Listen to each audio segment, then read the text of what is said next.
نحمده ونصلي على رسوله الكريم اما بعد آج ہماری بڑی خوش نصیبی اور خوش قسمتی ہے کہ ہمارے درمیان عالم اسلام کی مایا ناز شخصیت فضیلت الشیخ ثناء اللہ مہدی صاحب موجود ہے. ان کا یہ سفر آپ کی تربیت اور صرف اللہ تعالیٰ کی رضا کے لیے وہ آپ سے کچھ گفتگو کریں گے اور ان کی انشاءاللہ یہ گفتگو علمی نکات پر مبنی ہوگی جو آپ کو دوران تعلیم اور تعلیم کے بعد بھی فائدہ دے گی. تو اس لیے میں آپ سے التماس کروں گا کہ گفتگو کو ذرا توجہ سے سنیں. اللہ تعالیٰ ان کے حامی کو باقر بنائے. گرمی کا موسم ہے, بڑی تکلیف دور اٹھائی. اللہ تعالیٰ ان کی ساری دنیا کو مضبوط فرمائے. اب میں ان سے گزارش کرتا ہوں کہ وہ جو بھی آپ کو کہنا چاہتے ہیں وہ شروع کریں اور کہیں. ان الحمد للہ نحمده ونستعینه ونستغفره ونعوذ باللہ من شرور انفسنا ومن سیئات اعمالنا. من يهده الله فلا مضل له ومن يضلل فلا هادي له. واشهد ان لا اله الا الله واشهد ان محمدا عبده ورسوله. اما بعد. قابل صد احترام مشائخ اعظام عزیز طلباء، ایک دو باتیں بڑے اختصار سے میں عرض کرنا چاہوں گا. آپ ان کو سنیے بھی اور ساری زندگی اپنے عقیدے کردار کا حصہ بھی بنائیں. دیکھیے، ہم اہل حدیث ہیں. یہ اللہ رب العالمین کا کسی بھی انسان پہ سب سے بڑا احسان ہوتا ہے کہ وہ عقیدے میں، منہج میں، سلوک میں، ہر لحاظ سے وہ اہل حدیث ہو. کہ وہ محمد الرسول اللہ صلی اللہ علیہ وسلم سے جتنا بھی یہ دین اپنے خالص، کھری اور اصدق و اصح شکل میں اس دنیا میں سفر کر رہا ہے، وہ وہی ہے کہ جو اہل حدیث، اہل السنہ، محدثین ان کے پاس ہے. تو سب سے پہلے تو بھائی جو اہل حدیث ہیں، اہل حدیث کے لیے یہ ضروری ہے کہ وہ حدیث رسول صلی اللہ علیہ وسلم کو اپنے لیے شریعت سمجھے. کہ حدیث ہمارے لیے شریعت بھی ہے. پھر حدیث رسول صلی اللہ علیہ وسلم کو اپنی محبت بھی سمجھے، اور حدیث رسول صلی اللہ علیہ وسلم کو آگے بڑھ کے اپنی عزت اور غیرت بھی سمجھے. جس اہل حدیث میں یہ صفات پائی جائیں وہ اصل میں وہ اہل حدیث ہے. غیور اہل حدیث، با وفا اہل حدیث، محب رسول اہل حدیث اور محب حدیث الرسول صلی اللہ علیہ وسلم اہل حدیث. یہ چند صفتیں جب کسی مومن میں جمع ہوتی ہیں تو بھائی وہ تب جا کے اہل حدیث بنتا ہے۔ آپ اپنے آپ کا اہل حدیث ہونے کی جو صفت ہے، اس کی چیکنگ کے لیے آپ اپنے دل سے ذرا پوچھتے رہیے ہمیشہ کہ کیا وہ حدیث رسول صلی اللہ علیہ وسلم اس کو اپنے لیے شریعت سمجھتا ہے۔ شریعت سمجھنے کا مطلب یہ ہے کہ جب بھی حدیث رسول صلی اللہ علیہ وسلم میں کوئی مسئلہ، کوئی حکم بیان ہو گیا تو آیا اس کا ضمیر، اس کا ایمانی غیرت جو ہے نا اس کو مجبور کرتی ہے کہ وہ بس پھر اس پہ عمل کرے۔ دوسرا یہ کہ آیا اس کے دل کے اندر حدیث رسول اور رسول اللہ کی محبت کتنی۔ پھر اس سے بڑھ کے یہ کہ اگر کوئی شخص حدیث رسول صلی اللہ علیہ وسلم پہ کوئی وار کرتا ہے، کوئی زد جو ہے، کوئی نقصان پہنچانے کی کوشش کرتا ہے، تو کیا اس کی ذرا غیرت جو ہے اس میں کچھ ہلچل پیدا ہوتی ہے یا نہیں پیدا ہوتی ہے؟ اگر ہوتی ہے تو یہ بالکل یعنی نشانیاں ہیں کہ یہ کھرا سچا اہل حدیث ہے اللہ کی رحمت سے، اور اس پہ الحمدللہ جو ہے وہ آپ بہت بڑا کریں۔ دوسری بات یہ ہے جس سے ایک اہم ترین مسئلے کی طرف میں نے توجہ دلانی، دیکھو بھائی صدیاں ہو گئیں، دوسری صدی پہلی کے آخر اور دوسری کے شروع میں جتنے بھی فتنے اٹھے اس کی شکلیں یہ تھیں، اللہ کی الوہیت کو جو ہے وہ مقدر کیا جائے، اس کو جو ہے وہ مشکوک کیا جائے، رسول اللہ کی رسالت کو مشکوک کیا جائے، قرآن کی صداقت کو مشکوک کیا جائے، ایمان کی حقیقت کو خراب کیا جائے۔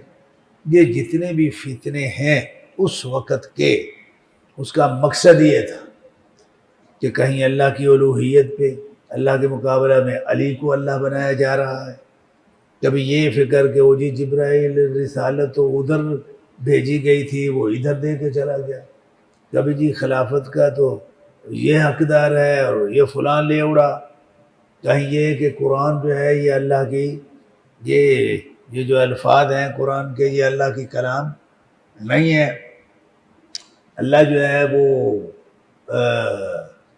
کلام اس کی صفت نہیں ہے کہ وہ کلام کرے، اس کی کلام جو ہے وہ نفسی ہے، وہ دل کے خیالات کا نام ہے۔ تو یہ ساری چیزیں جو ہیں اس وقت شروع میں ہی ان کو جو ہے نا وہ مسلمانوں کی نظر میں متنازع، مشکوک، متردد جو ہے نا وہ کرنے کی کوشش کی گئی، اور بڑی حد تک وہ لوگ اس میں کامیاب بھی ہوئے۔ تاریخ بتاتی ہے کہ یہ سارے فکر کو پیدا کر کے بڑی فنی تکنیکی بنیادوں پہ مسلمانوں کے اندر بالخصوص عراق اور ایران کے جو نئے مفتوح علاقے ہیں اور وہاں کی جو مفتوح اقوام ہیں ان کے اندر اس کو جو ہے نا وہ خوب اس کو پرچار تبلیغ اور کی گئی۔ تو یہ اس وقت کے جو ہے نا یہ فتن۔ اب ان فتنوں میں سے ایک فتنہ یہ بھی کہ قرآن کا جو ثبوت ہے اس کو اللہ کے ساتھ یہ ثبوت کی جو ایک ایمانی شک ہے بہت بڑی، یہاں پہ جو ہے وہ شک پیدا کرنے کی کوشش کرو کہ یہ قرآن اللہ کا ہے بھی یا نہیں۔ حدیث رسول صلی اللہ علیہ وسلم کے ثبوت کو رسول اللہ صلی اللہ علیہ وسلم سے مشکوک کرنے کے لیے، کیونکہ جب یہ دونوں چیزیں قرآن کا اللہ سے ثبوت اور حدیث رسول کا نبی سے ثبوت، جب یہ دونوں چیزیں یقین کے درجہ سے نکل کے نیچے آ جائیں گی ان کا کام بن جاتا ہے۔ آداء الاسلام وہ یہی چاہتے ہیں، اور یہ جو آج آپ منکرین حدیث دیکھ رہے ہیں یہ سارا وہ پیچھے وہ تسلسل جو چلا آ رہا ہے نا، یہ وہی ہے، وہی فکر ہے، وہی اصول ہے، وہی جو ہے نا وہ ضابطے ہیں۔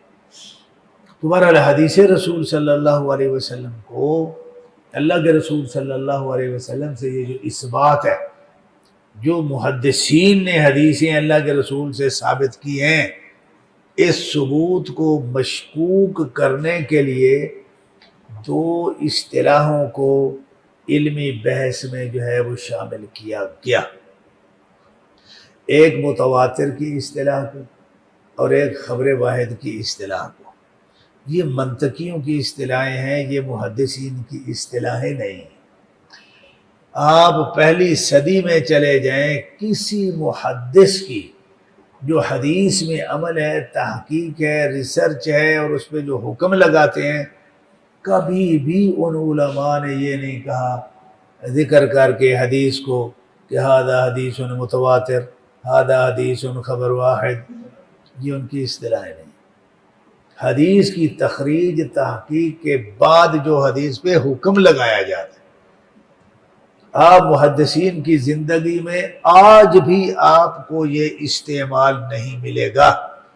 اس زمانہ کے آپ جو محدثین اور مخرجین ہیں، امام البانی رحمۃ اللہ علیہ سب سے بڑے انسان ہیں جن کو اللہ رب العالمین نے سب سے زیادہ احادیث پہ حکم لگانے کی ایک صلاحیت عطا فرمائی۔ حدیثوں، ہزاروں حدیثیں ہیں، وہ کیا حکم لگاتے ہیں کہ یہ حدیث صحیح ہے، یا حسن ہے، یا ضعیف ہے، یا متواتر ہے اور خبر واحد ہے، یہ حکم لگاتے ہیں۔ کوئی محدث یہ خبر واحد اور متواتر کے نام پہ حدیث پہ حکم نہیں لگاتا۔ کیوں نہیں لگاتا؟ سوال ہے یہ۔ وہ اس لیے نہیں لگاتا بھائی کہ یہ محدثین کا فن نہیں ہے، ان کی اصطلاح نہیں ہے۔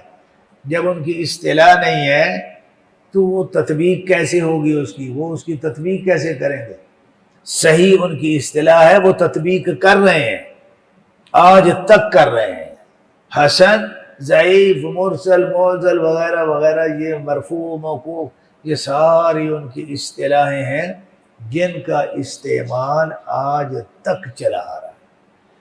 اگر یہ محدثین کی اصطلاحیں ہیں تو وہ اس کا استعمال کیوں نہیں کرتا؟ اب ان کی اصطلاحیں نہیں ہیں یہ۔ اب میں لمبی تاریخ میں جاؤں گا تو بڑا ٹائم لگ جائے گا۔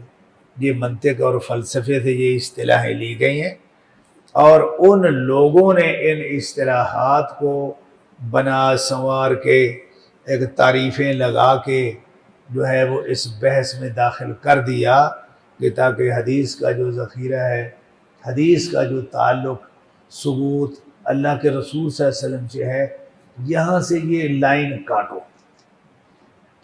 جب یہ یقینی طور پہ اس کا یقینی ہونا یہ رگ کٹ جائے گی تو اس کے بعد بتاؤ کہ پھر حجیت حدیث کا کیا بنے گا؟ یعنی پھر حجیت حدیث یہی ہوگی، او بھائی جو ماننے میں آتی ہے مان لو، جو نہیں ماننے میں آتی وہ نہ مانو۔ اور یہ وہ لوگ ہیں، آپ عقیدے کی کتابیں اگر پڑھتے ہیں تو آپ نے ایک اصول پڑھا ہوگا، تحکیم العقل علی النقل۔ آیا عقل جو ہے یہ شرع پہ حاوی ہے، تابع ہے، یہ شریعت عقل کے تابع ہے؟ اس کا مطلب جو ہے نا، تو یہ ایک بڑا قدیم سے جو ہے نا، ہزاروں سالوں سے یہ ایک فرقہ ہے منطقی فلسفیوں کا، جن کا اصول سب سے بڑا یہ ہے بھائی شرع کی بات وہ مانی جائے گی جس کو عقل تسلیم کرے گی، عقل تسلیم نہیں کرتی تو وہ شرعی حکم بھی نہیں ہے۔ تو یہ ایک کئی فتنے ہیں یار، جن کی بڑی شکلیں ہیں۔ اب میں چلو نام بتا رہا ہوں آپ کو، آپ کا کام ہے بعد میں تحقیق کرتے رہو، پڑھتے رہو۔ تو یہ ان لوگوں کے جو ہے نا یہ بنائے ہوئے منطقی فلسفی کلیات سے کہ جی ایک خبر متواتر ہو، جو یقینیات کی ایک بحث ہے منطق کی کتابوں میں، اس کی انواع میں سے ایک نوع جو ہے وہ متواترات کی بھی ہے۔ اب متواتر جو ہے یہ یقینی ہوتی ہے، یہ وہیں سے لی گئی ہے، یہ محدثین کی اصطلاح نہیں ہے، نہ اختراع ہے ان کی، سمجھا گئی نا بات؟ اب ان لوگوں نے پھر متواتر کی تعریفیں ایسی کی کہ جن تعریفوں پہ احادیث میں سے ایک بھی حدیث پوری نہیں اترتی ہے، ایک بھی نہیں پوری اترتی۔ اور انہوں نے تعریف کی اسی لیے کہ تاکہ نہ متواتر میں حدیثوں میں سے کوئی حدیث داخل ہو اور نہ وہ یقینی بنے، لہذا ساری حدیثیں خبر واحد ہیں اور وہ ساری کی ساری ظنی ہیں، یہ صدیوں سے ایک کھیل جو ہے وہ چلا آ رہا ہے، بالخصوص عقیدے کی کتابوں میں، اصول فقہ کی کتابوں میں۔ یہ اصل جو ہے نا یہ میدان ہے دونوں اصطلاحوں کے استعمال کا۔ تو وہی اب مسئلہ یہ ہے کہ ہم بھی چونکہ ان تحقیقات میں نہیں جاتے ہیں، اور پھر ہمارے نصاب میں کچھ ایسی کتابیں بھی ہیں کہ جن میں اس تقسیم کا نام موجود ہے، بالخصوص ابن حجر رحمۃ اللہ علیہ کی جو کتاب ہے شرح نخبہ۔ اس کے بعد پھر ان کی اتباع کرتے ہوئے بڑے لوگوں نے، سلفی غیر سلفی، وہ اسی کو خبر جی متواتر، پھر جی خبر واحد، جو محدثین کا سارا سسٹم ہے اس کو خبر واحد کے اندر داخل کر دیا، اور متواتر جو ہے نا اس کو 2-4 مثالیں بیان کر کے اس کا بھی گھر پورا کر دیا، تاکہ جو ہے نا یہ باور کرایا جا سکے کہ ہاں متواتر کا وجود حدیث کے اندر ہے، اور یہ متواتر اور خبر واحد کی تقسیم محدثین کی ہے۔ تو ابن حجر رحمۃ اللہ علیہ نے وہ جو کیا، اس کی وجہ سے جو ہے نا یہ ایک تاثر عام ہوا۔ آپ بھی جب بات میں کروں گا آپ کے سامنے، آپ بھی سوچیں اجی یہ بات کیا ہو گئی، یہ آپ کیا نئی بات سن رہے ہیں؟ اگر یہ محدثین کی اصطلاح نہیں ہے تو پھر وہ ابن حجر رحمۃ اللہ علیہ اتنے بڑے محدث ہیں تو انہوں نے شرح نخبہ میں کیوں اس کو ذکر کیا ہے؟ میاں وہ پتہ نہیں، یہ تو ان سے ہی پوچھا جا سکتا ہے کہ کیوں داخل کیا۔ ہم ابن حجر رحمۃ اللہ علیہ کی جو عملی حالت ہے، اس کی تطبیقی جو صورت ہے، اس کو اگر دیکھیں، یا انہوں نے شرح نخبہ میں ہی کچھ تصریحات انہوں نے بھی دی ہیں کہ یہ جو متواتر کی تقسیم ہے یہ علم الاسناد کا موضوع نہیں ہے۔ لکھا ہے علم الاسناد کا موضوع نہیں ہے تو یہ محدثین کا بھی موضوع نہیں، تو یہ کہاں سے لیا گیا؟ یہ علم کلام کی جو ہے نا وہ اصطلاحات۔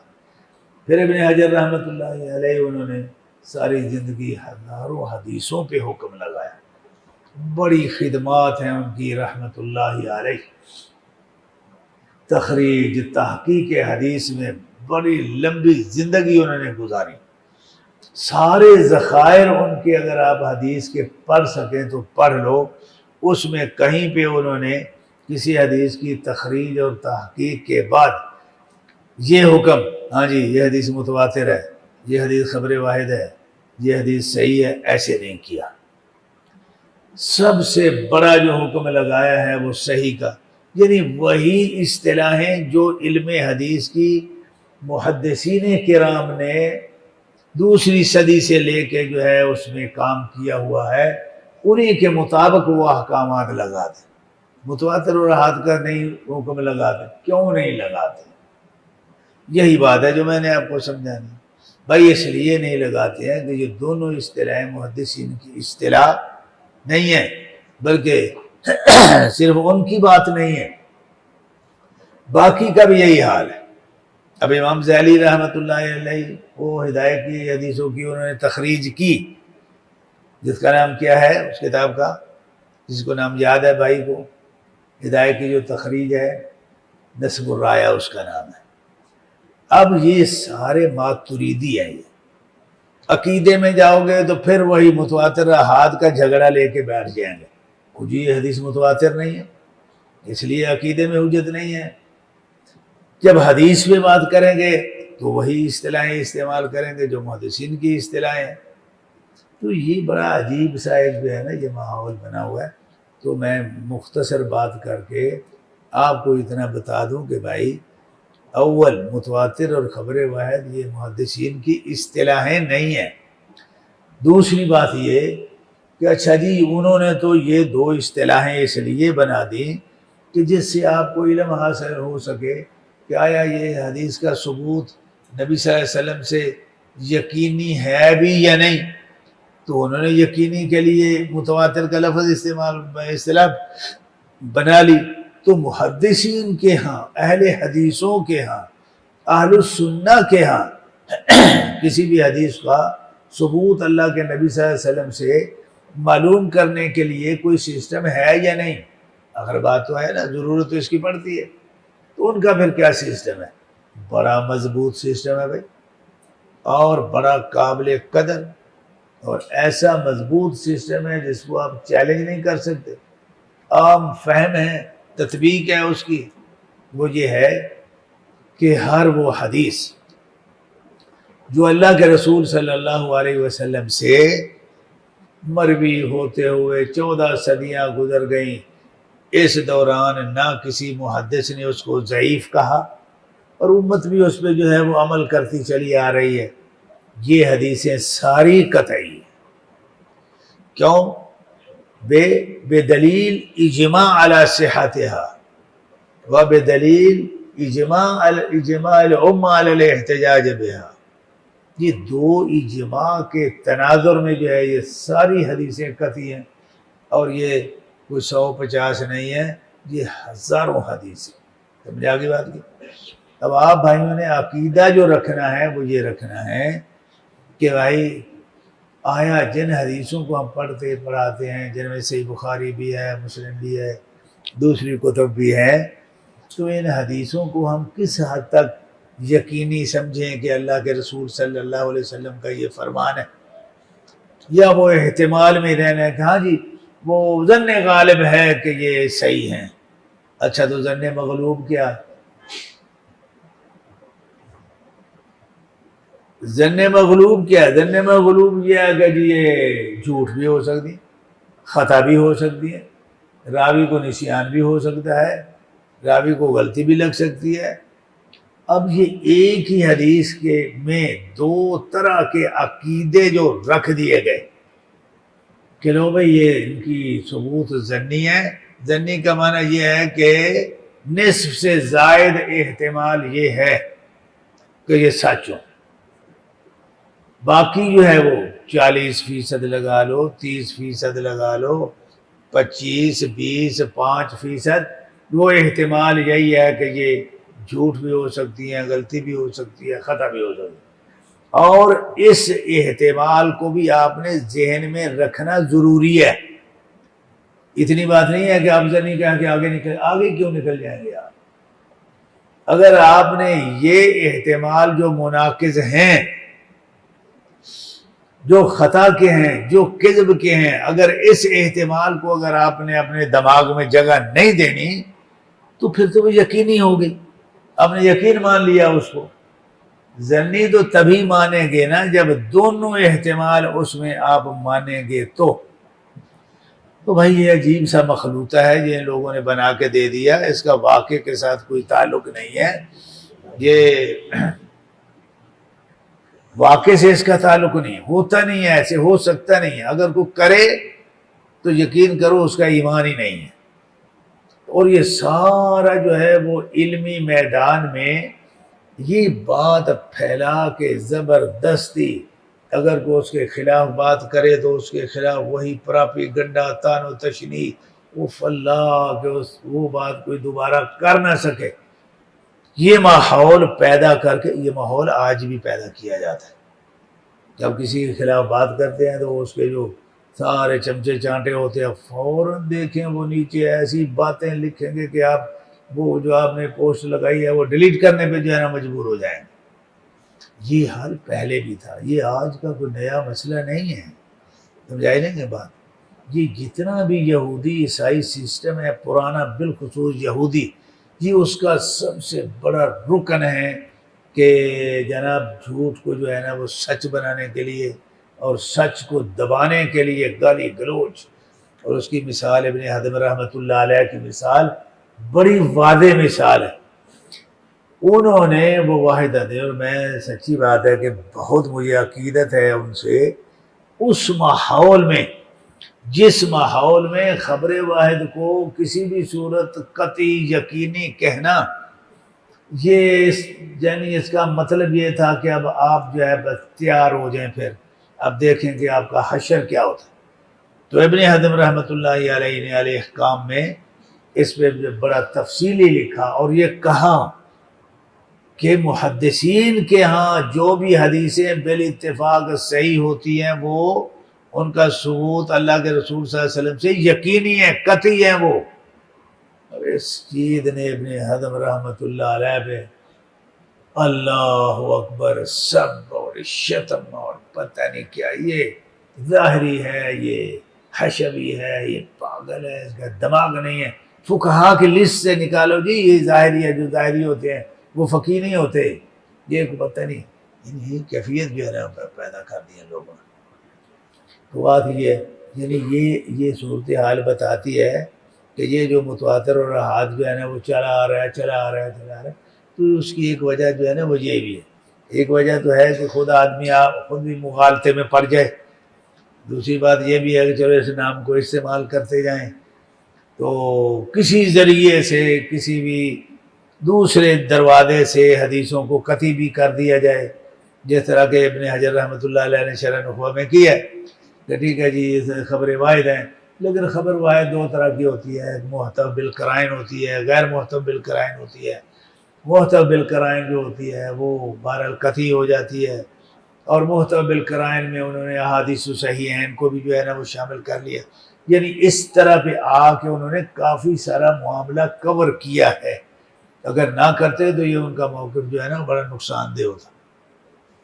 تو بہرحال میں آپ کو یہ بتا رہا ہوں کہ دیکھیے بھائی، اہل حدیثوں کے ہاں اہل حدیث کبھی بھی حدیث رسول کی یقینی ہونے کے لیے یہ کلامی اور منطقیوں کے متواتر کی کبھی بھی محتاج نہیں رہے اہل حدیث. تو یار ہمارا اپنا متواتر موجود ہے، ہم نے ان کا ٹوٹا پھوٹا اور الٹا سیدھا متواتر ہم نے کیا کرنا. ان کا تو تواتر ہی ایسا ہے کہ جس کی تعریف میں آج تک اتفاق نہیں ہو سکا. یہ بھی بڑے کمال کی بات. لو کان من عند غیر اللہ لوجدوا فیہ اختلافا کثیرا. یہ اصل یہ لفظ یہ اصطلاح بنیادی طور پہ بنائی بدنیتی سے گئی ہے، تو یہ سلجھے گی کیسے؟ یہ الجھی ہی رہے گی اور الجھی چلی آ رہی ہے. اور جتنے راوی اس کو بیان کریں کہ جن کا جھوٹ پہ متفق ہونا عقل محال سمجھتی ہو، اچھا چلو وہ کتنے ہوتے ہیں؟ وہ بھائی جب تک آپ یہ اتنے کو کتنے میں جو ہے نا آپ نہیں لے جاتے آپ کی اصطلاح نہیں بنتی. بنے گی بھی تو کسی کا اپنا اپنا ذاتی دعویٰ ہوگا، اس کی حقیقت کوئی نہیں ہوگی. اب پھر اس کی جو ہے وہ عدد میں چلے گئے. اچھا یار یہ دعا کی بات تو صحیح ہے کہ جب تک عدد کے لحاظ سے اس کی تعریف نہیں کرتے تو خبر واحد کا بھی تصور دینا ممکن نہیں ہے، کیونکہ وہ اس کے مقابلے میں ہے. اور چکر سارا تعداد مخبرین کا ہے، صفات مخبرین کا بھی نہیں. جبکہ محدثین کا سسٹم جو ہے وہ سارا صفات مخبرین پہ قائم ہے، تعداد مخبرین پہ قائم نہیں ہے. صفت اور صفات مخبرین وہ صفات ہیں جو خود رسول اللہ صلی اللہ علیہ وسلم نے دی ہیں. یہ سارا سسٹم تو اللہ اور اس کے رسول نے دی ہے کہ دیکھو بھائی ہماری طرف بات منسوب کرنے والے میں اگر یہ صفتیں موجود ہوں تو اس کی بات کو مان لو، اور جس میں یہ صفتیں موجود نہ ہوں وہ ہماری طرف سے وہ اس کی بات کو تسلیم کرنے کی ضرورت نہیں ہے. ان جاءکم فاسق بنبأ فتبینوا واشہدوا ذوی عدل منکم ان تضل احداہما فتذکر احداہما الاخری. یہ وہ آیات ہیں جن سے محدثین نے یہ جو ہے نا وہ سسٹم لیا ہے، ٹھیک ہے، اور یہ اللہ اور اس کے رسول کا دیا ہوا ہے. اب یہ جو کلامیوں کا جو متواتر ہے وہ کیا ہے بھائی؟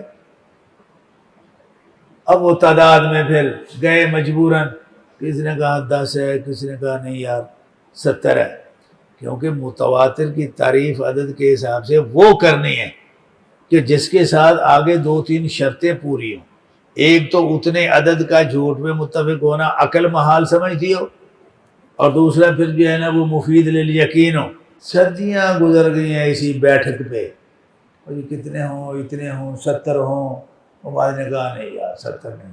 وہ جو اصحاب بدر تھے نا وہ 313 تھے، تو 313 کو جو ہے نا وہ متواتر کا عدد بناتے.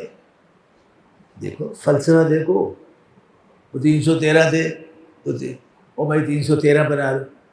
پھر ان لوگوں کا مسئلہ آگے یہ ہے کہ وہ روات کے اندر صفات کی کوئی صفت ایمان کی، تقوی کی، ورع کی کوئی شرط نہیں ہے.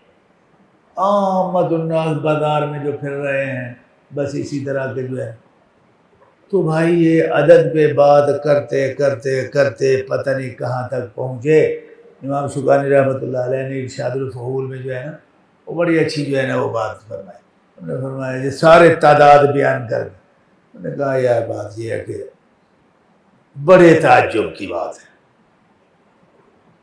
بڑے تعجب کی بات. تعجب کا اعلیٰ ترین صیغہ جو لغت عربی میں ہو سکتا ہے وہ استعمال کر کے انہوں نے جو ہے نا وہ کہا کہ بعض دفعہ اہل علم بھی ایسی ہذیانی باتیں کرتے ہیں. ہذیان کا لفظ ہے وہاں، ایسی ہذیانی باتیں کرتے ہیں کہ جو بچے بھی نہیں کرتے.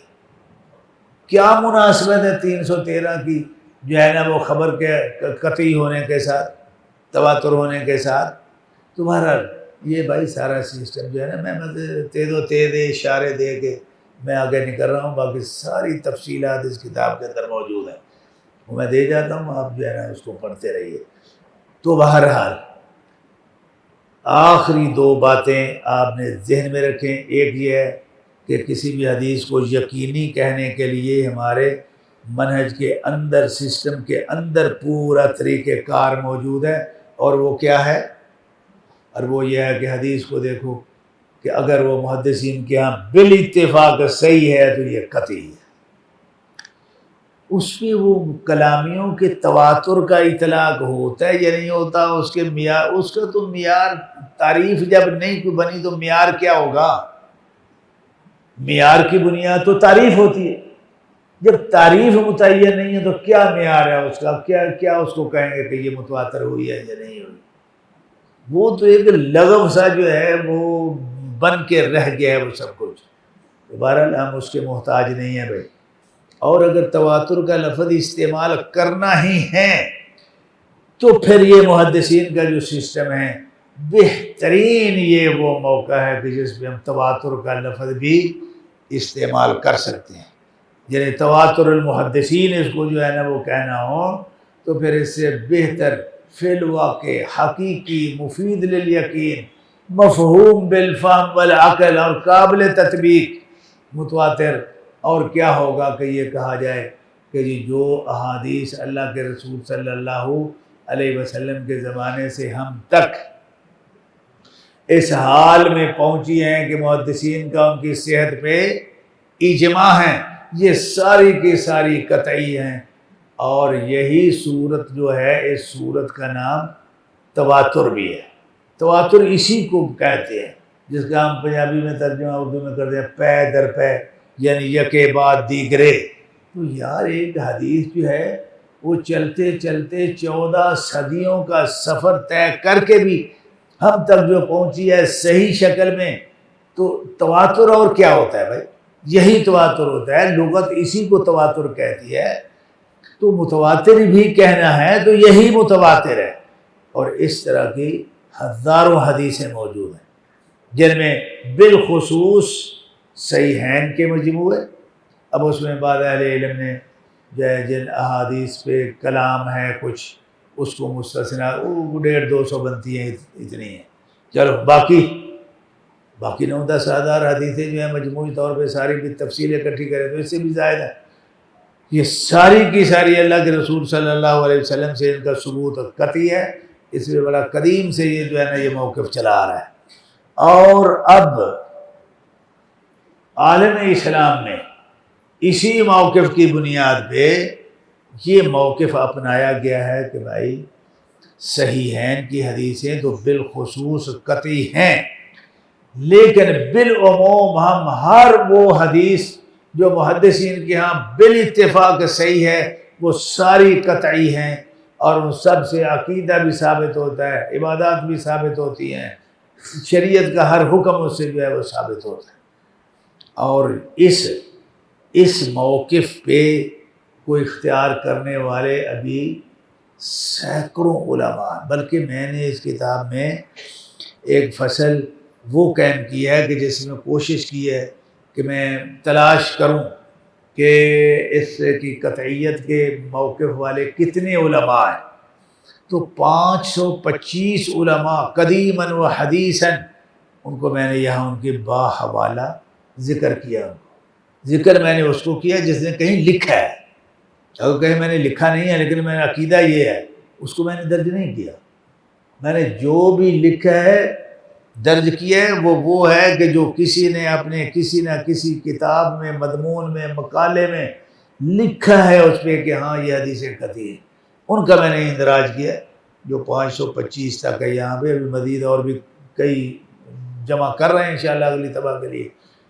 کہنے کا مطلب یہ ہے کہ اس وقت عالم اسلام کے علماء اور سعودی عرب کے کبار علماء سارے کے سارے، اب جہاں پڑھیں آپ حیران ہو جائیں گے، ان کا یہی موقف ہے ابھی کہ جی صحیحین تک معاملہ محدود نہیں ہے، بلکہ وہ حدیثیں جو بالاجماع صحیح ہیں اور صحیحین میں نہیں ہیں وہ بھی قطعی ہیں سارے. تو بھائی آپ نے، یعنی میں جو آپ کو پیغام دینے آیا ہوں، جو مسئلہ سمجھانے کے لیے آیا وہ یہ کہ یہ پرانے وہ قطعی ظنی کے چکر میں پھنسے نہ رہو خدا کے لیے. ابھی علمی حلقے بہت آگے نکل گئے ہیں اور اپنا حدیث رسول صلی اللہ علیہ وسلم کے ساتھ یقین کے اعتقاد کو وسیع کرو، عام کرو. اس کے بغیر جو ہے نا ہمارا اسلام کسی کام کا نہیں ہے. اب آپ یہ مجھے بتائیں، سوچیں ذرا کہ اگر ہم ساری زندگی جو ہے نا وہی پرانے کلیے لے کے، ہاں جی قطعی وہ ہوتی ہے جو متواتر ہو، جو متواتر نہیں ہے وہ قطعی نہیں ہے، وہ کیا ہے جی وہ خبر واحد ہے، وہ کیا ہے جی وہ ظنی ہے. یہ ساری حدیثوں کے ذخائر کو جو ہے نا وہ خبر واحد کہہ کے ظنی ظنی ظنی.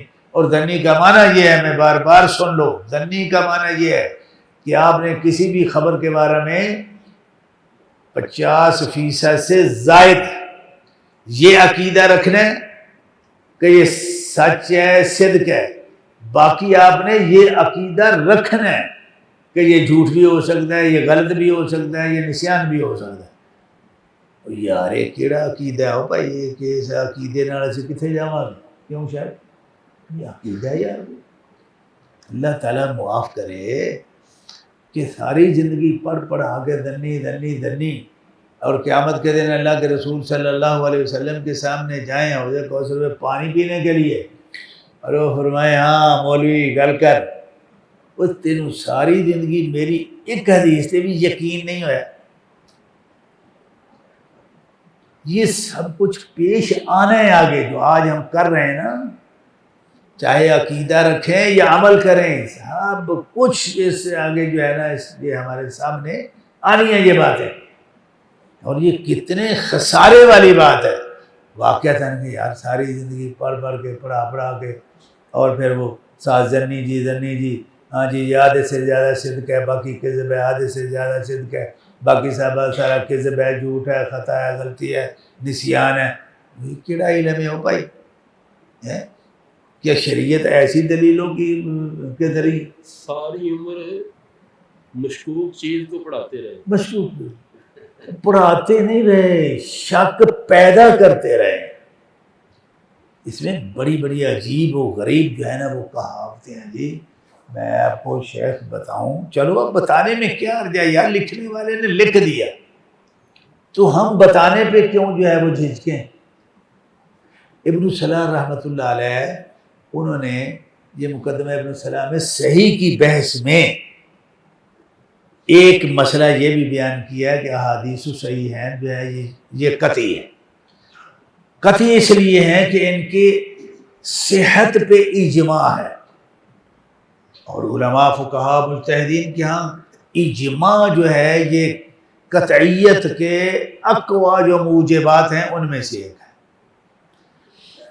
اب حیرانی والی بات یہ ہے یار، بڑی حیرانی والی بات. امام نووی رحمۃ اللہ علیہ اس کے بعد جو ہے نا وہ آتے ہیں، بڑی عظیم شخصیت ہیں، بڑے علوم پہ انہوں نے کام کیا ہے. بلکہ وہ اگر آپ یعنی تقوی زہد اور ادھر جو ہے وہ جائیں تو وہ قطب بھی شمار ہوتے ہیں، یعنی اولیاء اللہ میں سے شمار ہوتے ہیں. یہ تزکیہ تربیت میں کتابیں، ریاض الصالحین، کتاب الاذکار وغیرہ شاہد ہیں. اللہ اکبر.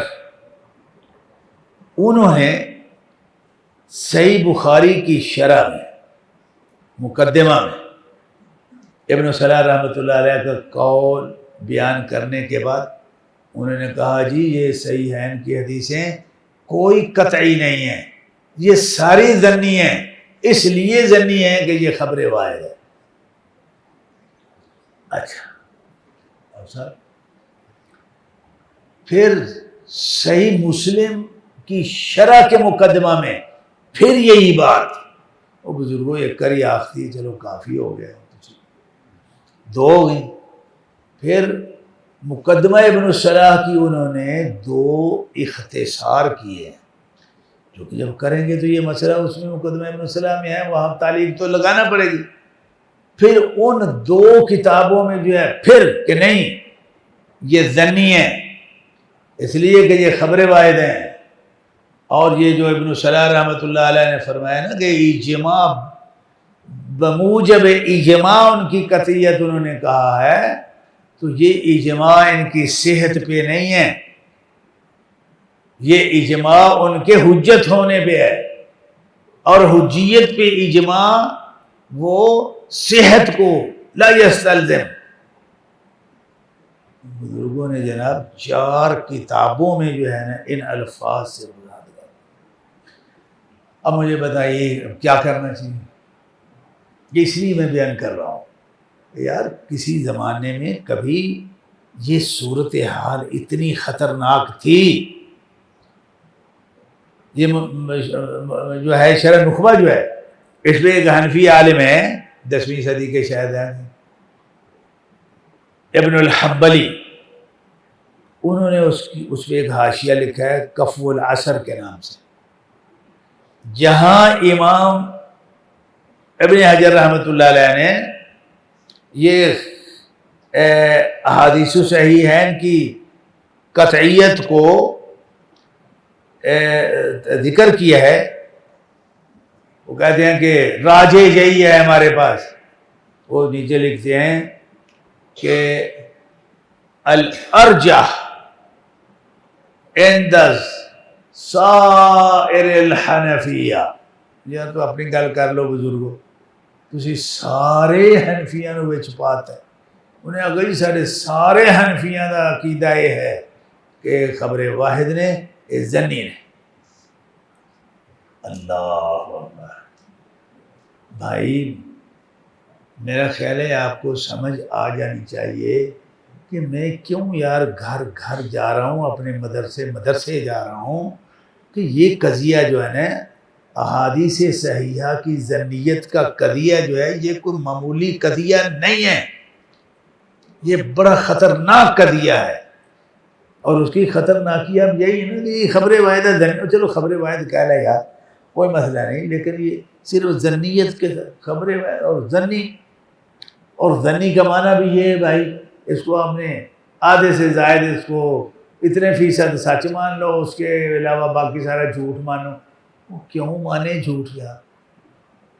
وہ کیا یہ شریعت کی یہی خصوصیت ہے کہ اس میں حدیث رسول صلی اللہ علیہ وسلم جو مصدر ثانی اور اقوی مصدر ہے، جو قرآن کی تشریح ہے، جو قرآن کی وضاحت ہے، قرآن کی تفسیر ہے، جب وہ جو ہے نا آپ اس کو آدھے سے زیادہ سچ اور باقی اس میں کذب خطا جھوٹ کا جو ہے نا وہ لازمی قرار دے رہے ہیں، تو یہ کہاں لا کے آپ نے جو ہے نا سنت کو چھوڑ دیا؟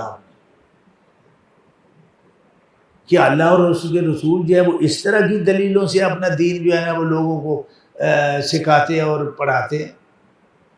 یہ بڑا خطرناک مسئلہ ہے۔ تو بھائی اس لیے اللہ کے بندوں میں بات ختم کرتا ہوں، اپنا عقیدہ رکھو، نہیں رکھو گے تو یہ عقیدہ گڑبڑ ہے بھائی۔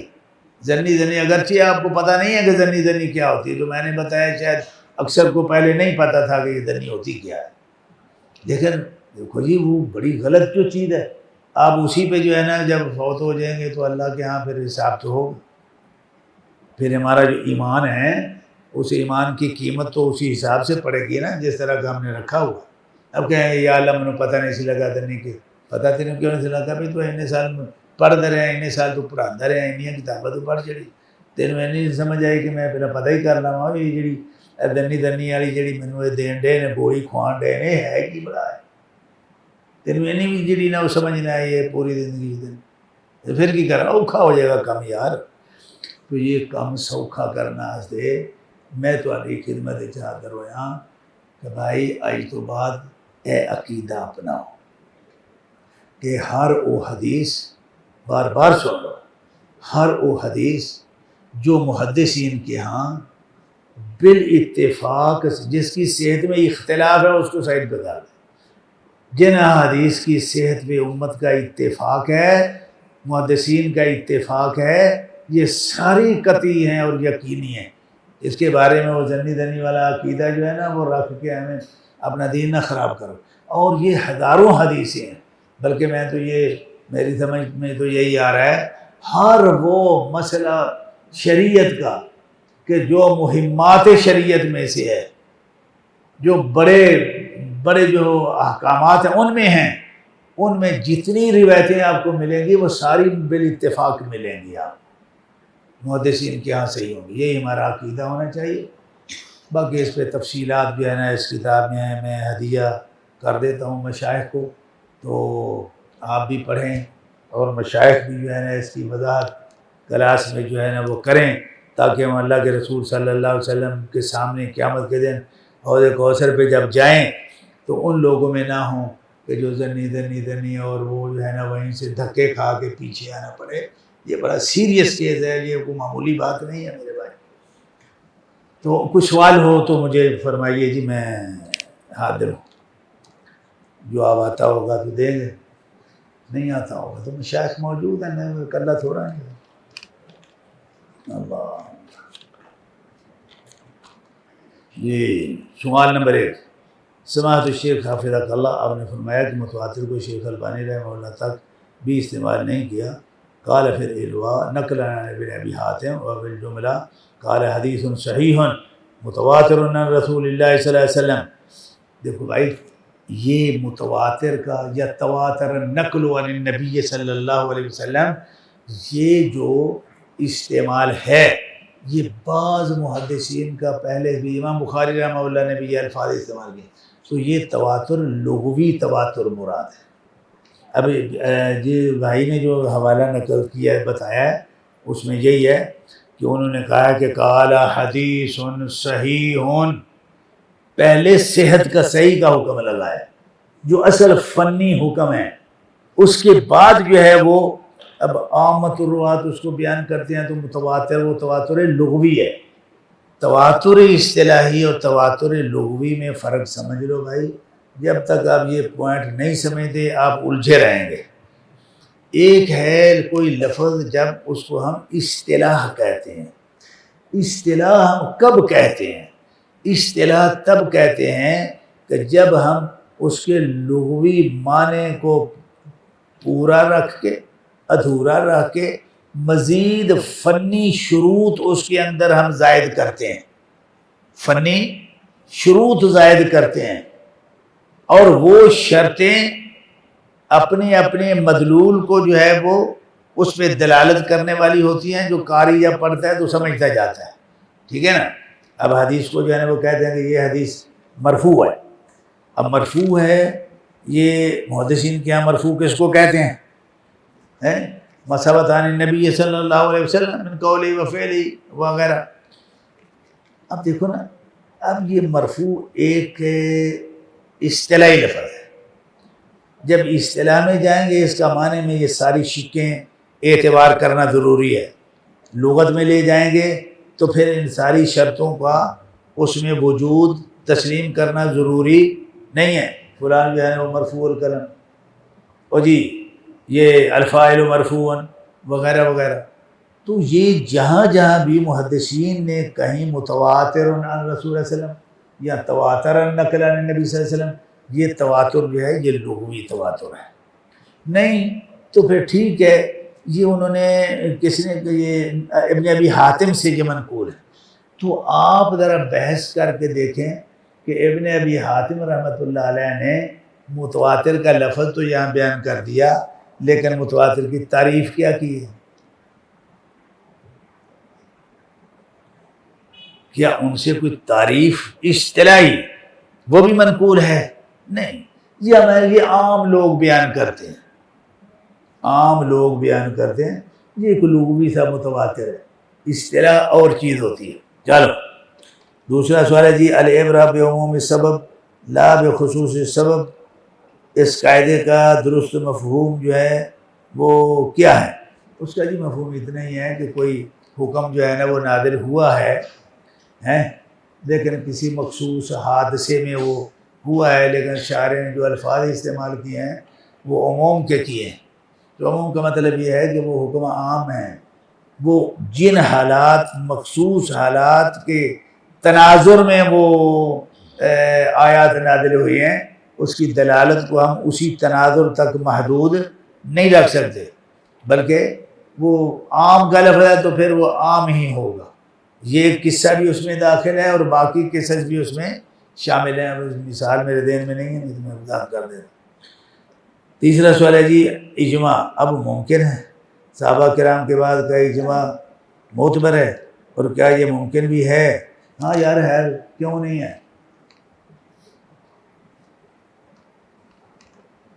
بڑے اجماع جو ہوئے ہیں اور آج تک آ رہے ہیں، چلے آ رہے ہیں، کیوں نہیں ہیں؟ بڑے ہیں اجماع ہیں۔ اب حدیث کی کتابیں سے بخاری پہ پڑھو، بڑی حدیثیں، ان کی دلالات، ان کے احکامات یا احادیث خود جو ہے وہ اس میں اجماع جو ہے نا وہ موجود ہے کہ یہ صحیح ہے۔ انما الاعمال بالنیات، کتنے محدثین نے کہا کہ یہ ضعیف ہے؟ کسی نے کہا یہ ضعیف ہے؟ نہیں کہا نا، کوئی ثابت نہیں ہے تو اجماع اسی کو کہتے ہیں اجماع، اور کیسے ثابت ہوگا جو اس کی مخالفت کسی نے کی نہیں؟ چلو دئیو میں آپ کے دیکھنا کی یہ کتاب احمد بن حنبل کی امامیت کے زیادہ ہیں، محدثین کا کیا موقع؟ یہ پتہ نہیں اوپر کیا لکھا ہے بھائی، آپ کیا لکھا ہے بھائی؟ کس نے کتاب احمد بن جی ساری کتاب احمد بن حنبل کی حدیث کے بارے میں محدثین کا کیا موقع اور اتنی حدیث کے باوجود وہ علیحدہ سائڈ کرتی ہے اور اس کو پڑھنے کے لیے کیا کہ محدثین کا کیا موقف ہے کس بارے میں؟ احمد بن حنبل کی کتاب کے بارے میں۔ کون سی کتاب؟ احمد بن حنبل کی جو کتاب ہے، یہ قطعی ضمیر تیسرا امام احمد بن حنبل کی جو کتاب ہے بھائی پتر، دیکھو بھائی یہ محدثین ہیں، مثلا شاید وہ بھائی مسند امام احمد مراد لے رہے ہیں۔ یہ اس طرح کی جو کتابیں ہیں ان کی اصل میں تالیف کا جو منہج ہے نا وہ اس منہج کے تقید میں جا کے پھر ان کو صحیح بھی بعض ضعیف بھی اور اس طرح کی روایتیں انہیں جو ہے نا وہ نقل کرنا پڑتی ہیں۔ مسند کا مطلب یہ ہے ایک صحابی تھے جتنی روایتیں مروی ہیں وہ ساری اکٹھی کر دو، قطع نظر سے کہ اس میں صحیح کیا ہے، ضعیف کیا ہے، موضوع کیا ہے۔ تو یہ جو فن ترتیب ہے یہ اس کے تقاضے کے تھا۔ تو صحیح مسند امام احمد میں جو مخرجین نے جو تخریج آج تک کی ہے اس میں میرے اندازے کے مطابق اکثر حدیثیں صحیح ہیں، کئی کہیں ضعیف بھی ہیں، شاید کوئی موضوع بھی ہو، مجھے اس پہ علم نہیں ہے اس وقت، مشائخ میں کسی کو علم ہو تو وہ بتا سکتے ہیں۔ تو یہ اکثر، باقی یہ ہے کہ یہ بالکل ساری صحیح یہ بات نہیں، وہ اپنے اپنے منہج کی جو ہے نا وہ بات ہے۔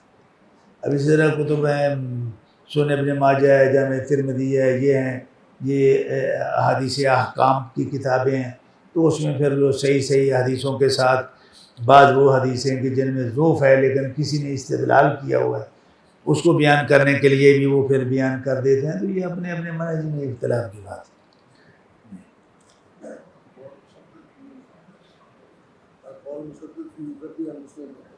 امام احمد بن حنبل جی دو وہ ابن حجر رحمۃ اللہ علیہ کی جو ہے نا وہ کتاب ہے القول المسدد فی الذب عن مسند الامام احمد بن حنبل، شاید اس میں یہی ہے کہ وہ جو اس میں موضوع حدیث کوئی نہیں ہے، یعنی انہوں نے اس کتاب میں یہی ثابت کیا کہ مسند امام احمد بن حنبل میں موضوع روایت کوئی نہیں۔ ماشاء اللہ، الحمدللہ، جزاک اللہ خیر سے، بارک اللہ فیک۔ جی اور کوئی مسئلہ ہے؟ چلو پھر اجازت دے دو۔ سبحانک اللہم و بحمدک، اشہد ان لا الہ الا انت استغفرک و اتوب الیک۔ یا اللہ رب العالمین جتنے طالب علم علماء مشائخ سارے علم اور تقوی دا امام بنا دیا اللہم اجعلہم علماء اتقیاء صالحین۔ یا اللہ ہمیں وہ بہترین ایمان عطا فرما کہ جس ایمان کی وجہ سے ہماری جب بھی موت آئے تے جنت دے بوئے اگے آوے۔ یا اللہ وہ ایمان ہمیں عطا فرما۔ ہماری حال مارنا تو ہے ہی ہے تے اساں مرنا ہی مرنا ہے، کہڑا نہیں مرن لگے پائی، لیکن یا اللہ دعا ہے ساری سارے دی کہ سانو جدوں ماریں تے کتھے مارنا ہے؟ جنت دے بوئے اگے۔ پیچھا کر کے نہ ماریں کہ راہ چوں کوئی اے پچھنا تے کھلوتا ہے، کوئی اے پچھنا تے کھلوتا ہے، وہ کوئی چوکیاں تھانیاں دے رولے تو بار بار جڑے نہ بچا کے تے جنت دے بوئے اگے مثلا موت آ جائے، اتنا فوت ہوئی ہے تے نال ہی جنت ٹر دی ہے۔ تے یا اللہ ما علیک ھذا بعزیز، یا اللہ جے تو انج کر چھڑے تے تینوں پوچھنا تے کسی نے ہے نہیں تے تیرا ایدے تے نہ کوئی مل بھی کوئی نہیں لگدا، تے یا اللہ پھر اسی مسکین منت کرنے ہاں کہ یا اللہ تو ساڈے نال انج ہی کر دیں۔ آمین برحمتک یا ارحم الراحمین۔